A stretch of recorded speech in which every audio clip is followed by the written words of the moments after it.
శ్రీకాకుళం ఇక్కడ Visakha be colony Shirdi Saibaba మందిర్లో ఇక్కడ ప్రతి లక్ష్మీవరం కూడా అన్నదానం కార్యక్రమం జరుగుతుందండి. నేనైతే నా పేరైతే సాయిరెడ్డి. నేను 24 సంవత్సరాల నుంచి ఇక్కడ అన్నదానంకి సేవకు వస్తానండి. ఇక్కడ ప్రతి లక్ష్మీవరం కూడాను మేము బిజినెస్గా చేసుకుంటూ ప్రతి లక్ష్మీవరం కూడా సెలవు తీసుకుంటూ ఇక్కడ సేవకు వస్తున్నాము.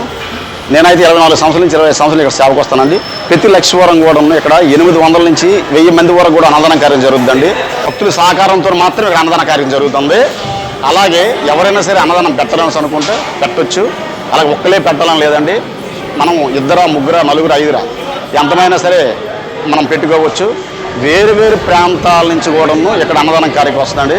మన శ్రీకాకుళంలో జిల్లాలో జరిగినట్టు ఈ గుడిలో అన్నదాన కార్యక్రమం జరిగినట్టు ఎక్కడ ఏ గుడిలో కూడాను జరగట్లేదు. ఎందుకంటే ఎంత వర్షమైనా మేము పెడతాము, ఎంత ఎండైనా పెడతాం. కరోనా టైంలో కూడాను ఆపకుండా మేము రోడ్డు పైన పెట్టామండి అన్నదాన కార్యక్రమం.